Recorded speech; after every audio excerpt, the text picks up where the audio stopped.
Welcome to today's session. Let me get things ready quickly. And I've changed some setup. I have a different microphone. So let me check if things are working okay.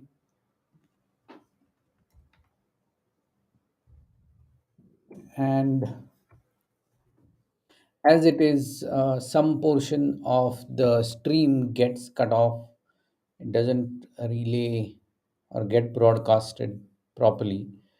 So get things ready quickly, broadcasted properly. So get things ready. Okay, so things seem to be working fine, and now I think I can concentrate on painting. Let me quickly check the YouTube also if things are being broadcasted properly.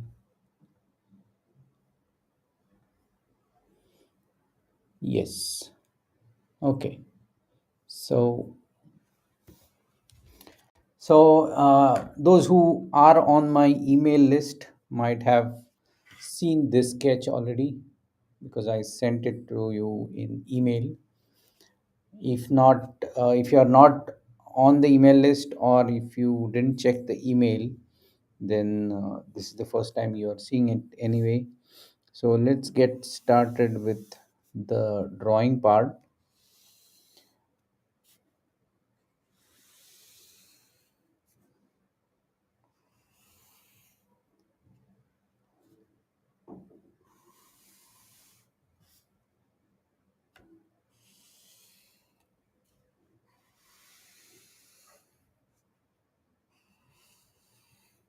If you have any questions, do post them in the.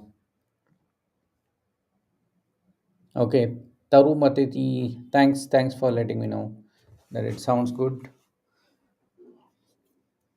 Thanks for the confirmation. Now let's see which colors I had. I think which colors did I say? Yeah, I did say I think Prussian blue, and instead of chrome yellow today I've said yellow ochre. So let me quickly take out some yellow ochre, which goes here, and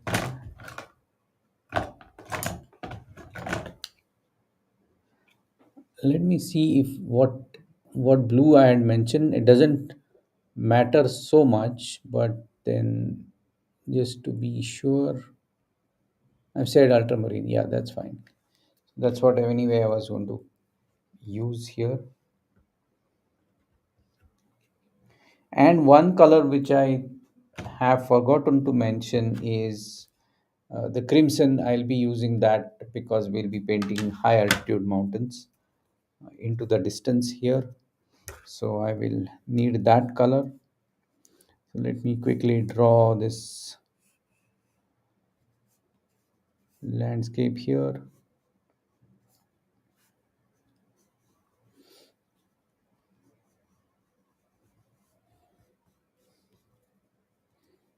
And there's a big tree here.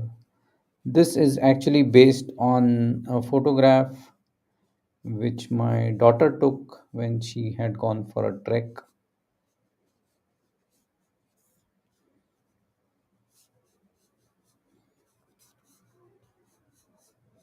So the photograph copyright belongs to her, so to say.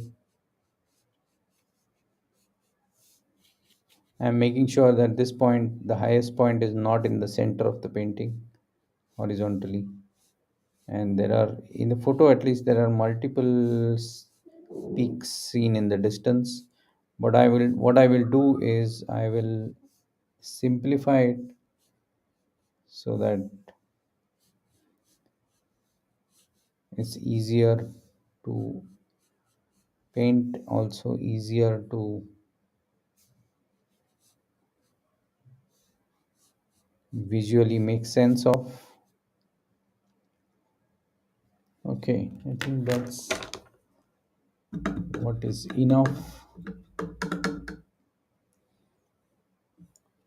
Now I'll start with these trees, and because this is a high altitude scene, even the trees have a much darker foliage. That's why I did not choose chrome yellow, I chose yellow ochre instead of that. And so that is the reason behind choosing that yellow. I could have always mixed burnt sienna and chrome yellow to make the yellow ochre, but it's sometimes easy to just select a ready-made color and go with it.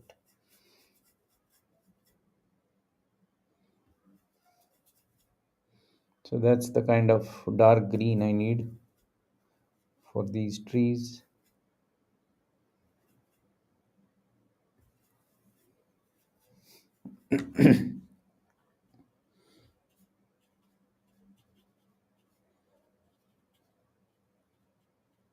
And the light is coming in from this side.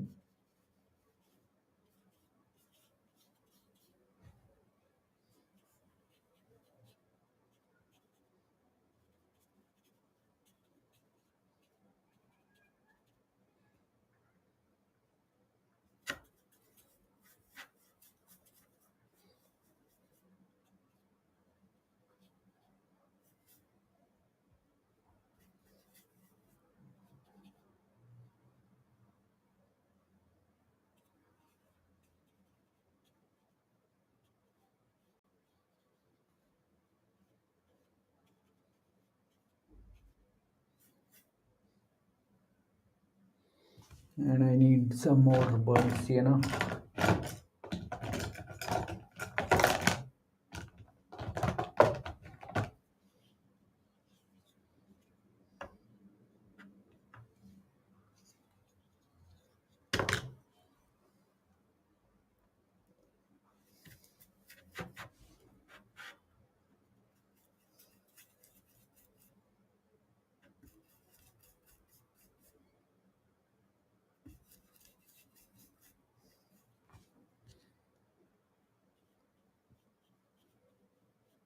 Because of the burnt sienna, this has become much darker than what this was.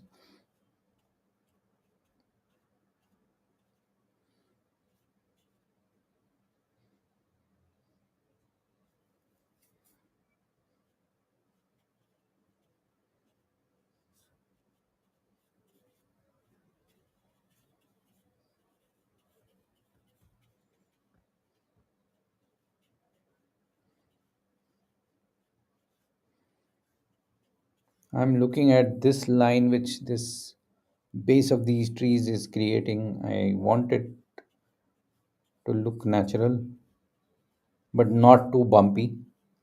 Otherwise, that will take away attention.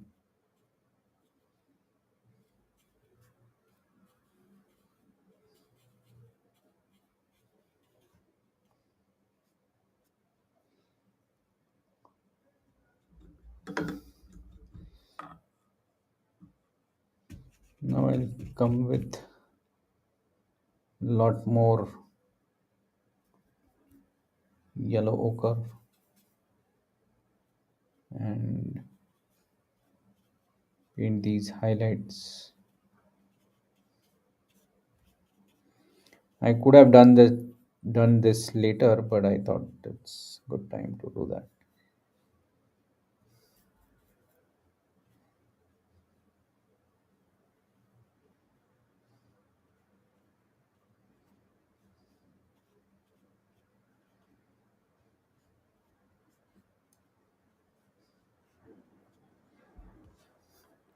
And let this dry. And since I have yellow ochre on my brush, I'll modify that color itself to make a lighter color for the ground. Yeah.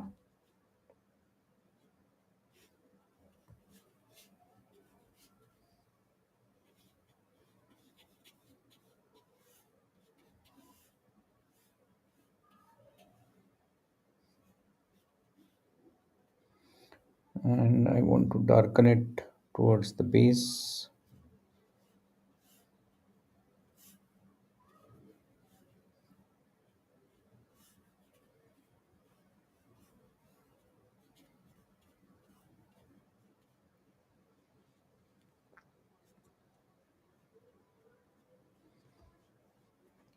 And at the same time, though it's not the typical style in which I paint, I just use this thin brush and bring it, merge this line, or rather, show these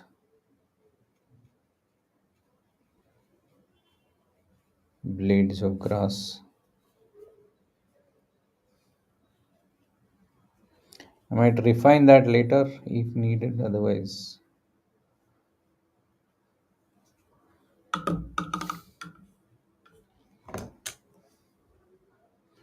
Now I'll keep this brush like this. Now I'll go ahead and paint the mountains. For the mountain, I'll take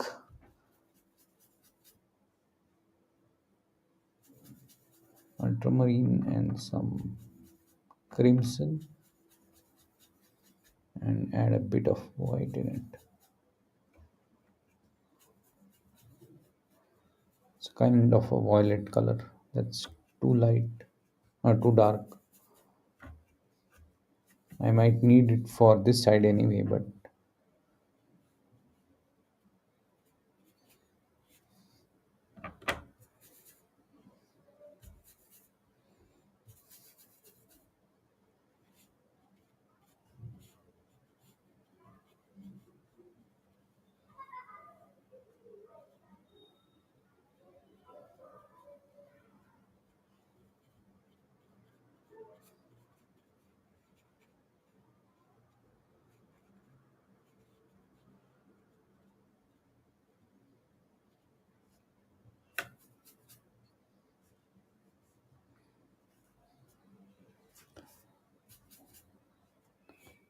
that's just the first layer.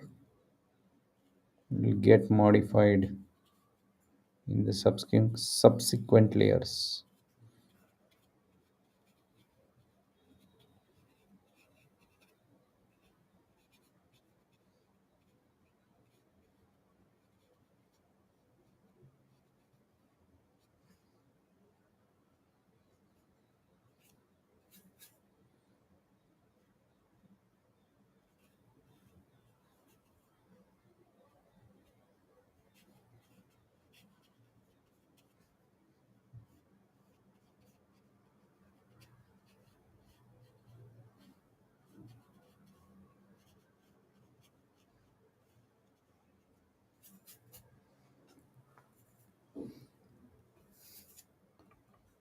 I'll now apply some darker version on this side.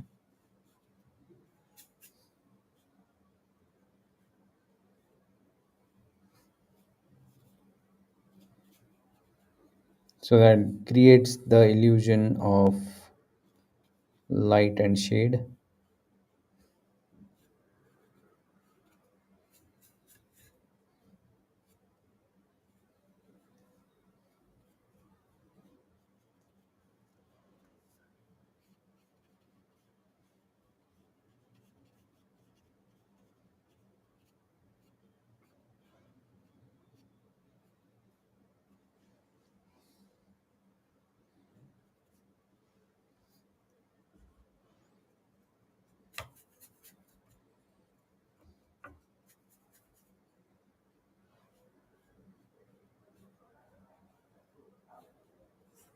That's a distant peak, so it's lighter in color.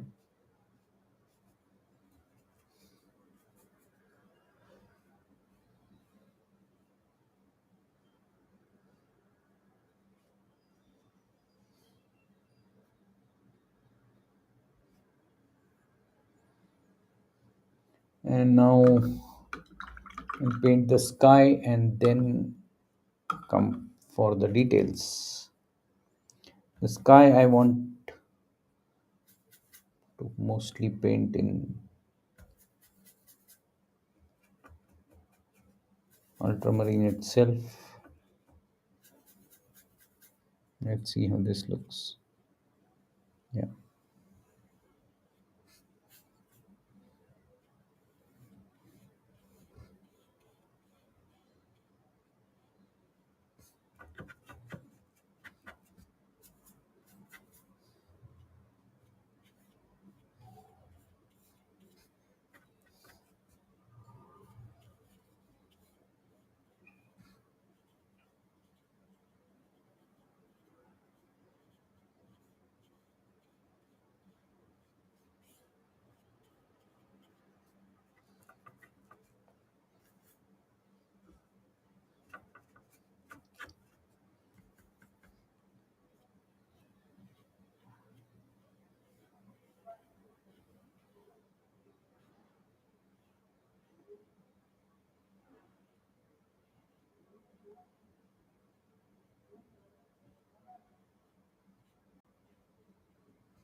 You can see the difference between the color of the sky and the color of the mountain, because in the sky I have not added any, sorry for that, not added any crimson. That's why it is looking more just bluish, whereas the mountains have that color in it, crimson, so it looks more violet, purple.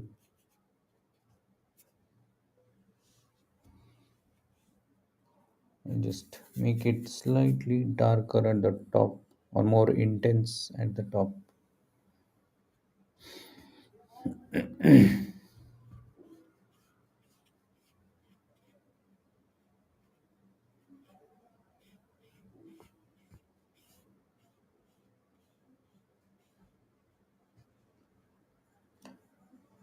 Now it's time to take a look at the painting as a whole, because till now I've been looking only at portions of it. Now let's look at adding details to it. So now I'll start with the snow. So just white, and let's see how it goes.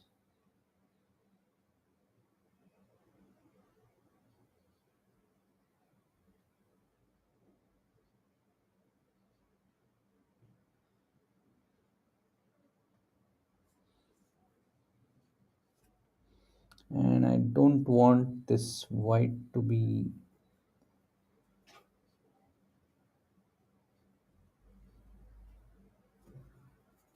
I'll paint it with a similar color towards the edge, so that it's on this side it's slightly lighter, or lighter or darker, sorry, not lighter. And even on this it's not so bright.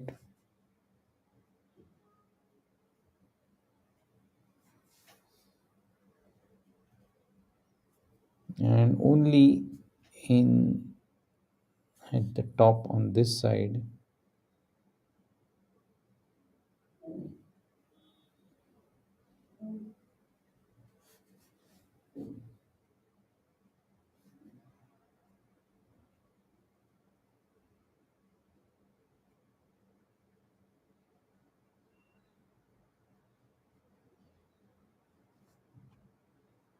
it will be bright. So just some indication of distant snow at the top of these peaks.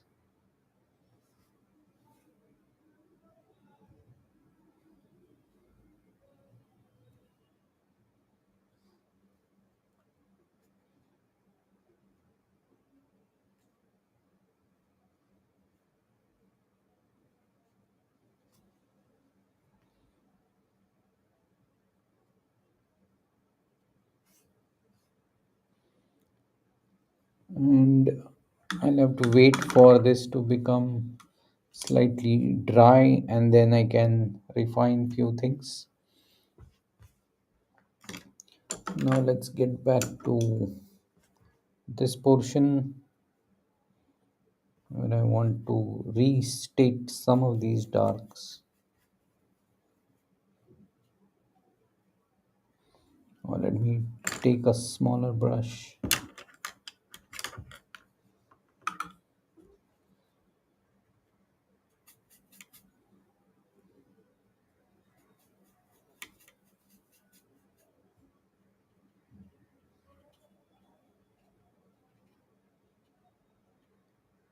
And how bright the bright area looks depends on how dark the dark area is.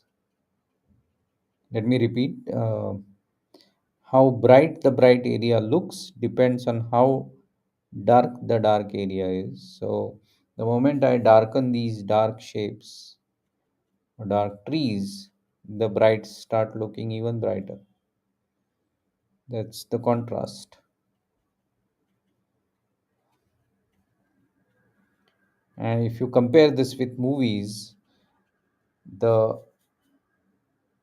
worse the villain, the nicer the hero seems.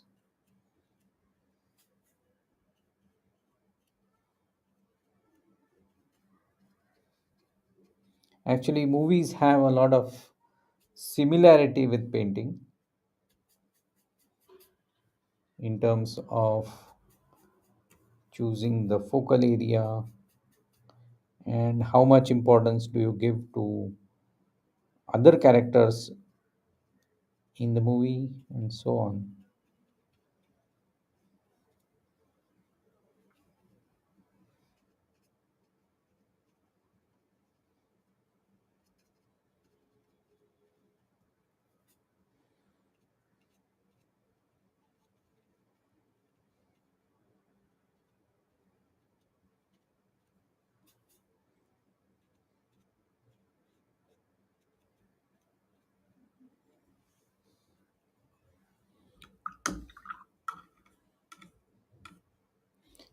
Now let's come to the highlights on the trees, and I'll come with directly the yellow ochre.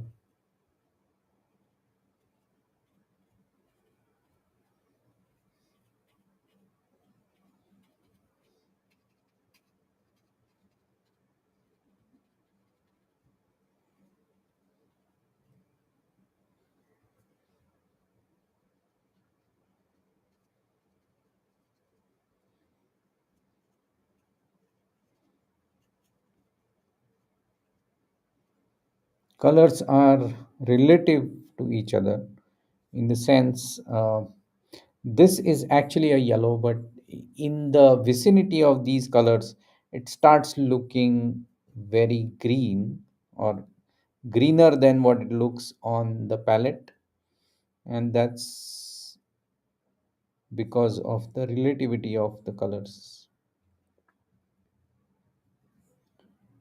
So, no colors are absolute, it depends on who their neighbors are.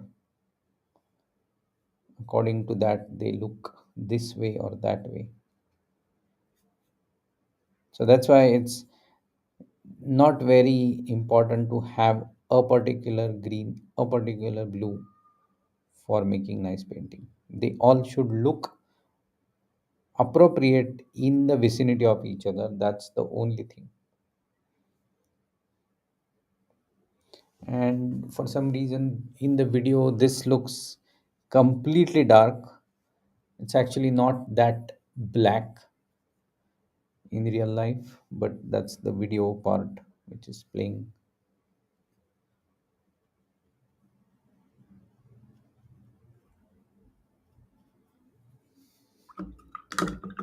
Now let me again come to I take some gouache directly and paint it.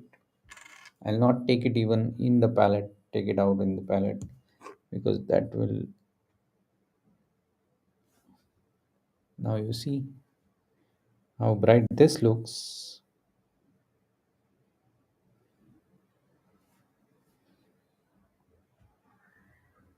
And I want only the highlights to be painted with this. I don't want a whole lot of area painted with this bright.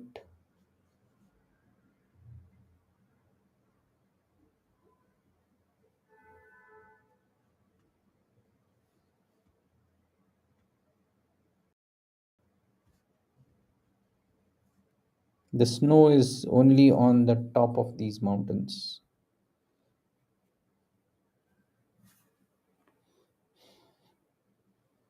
And that's how they look from a distance.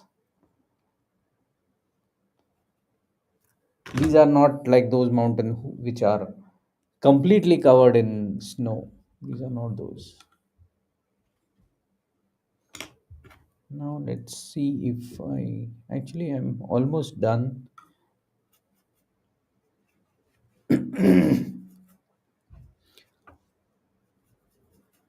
So if you have any questions, do keep them coming. I'll answer those.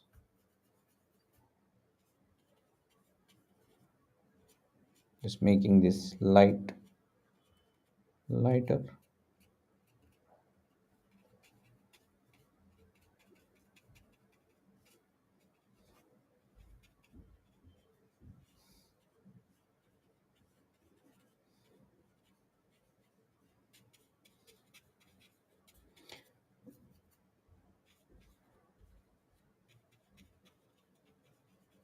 In the subsequent layers of a paint application, you don't need to apply them all over that area. Just cover some portion of that where you want to apply the color, and it takes care of itself.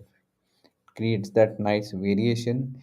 If I apply this color as a flat color on this, it will lose all the dimensions which this is having right now.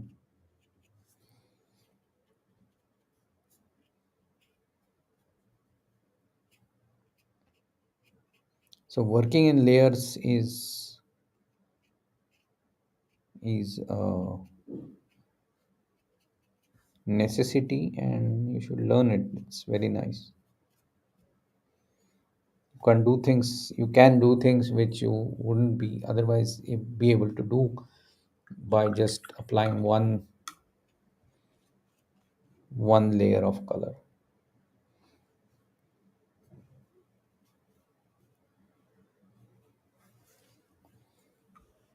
I think that's about it. Let me somebody calling. Let me outline this, and then we are done with this painting.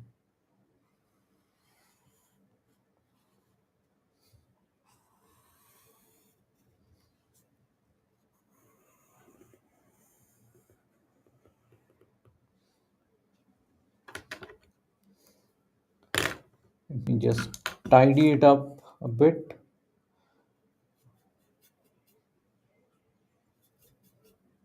by making this edge clean.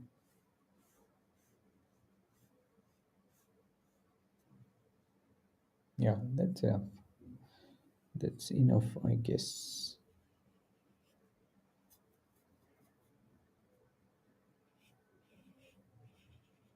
You can get a clean edge by applying tape all around it and then removing it once you are done with it.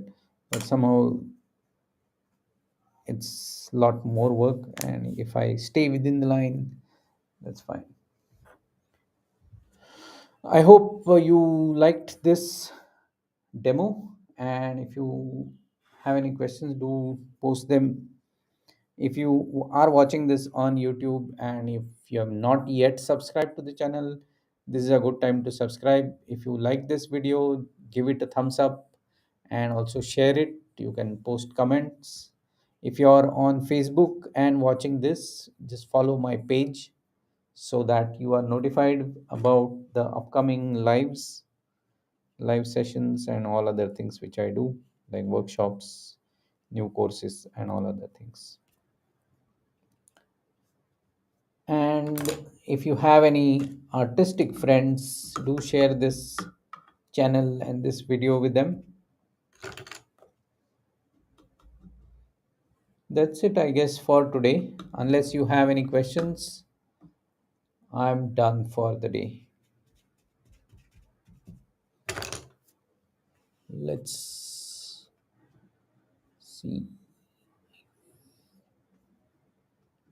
So that's all what I have for today. See you and thank you, and see you tomorrow again. Bye.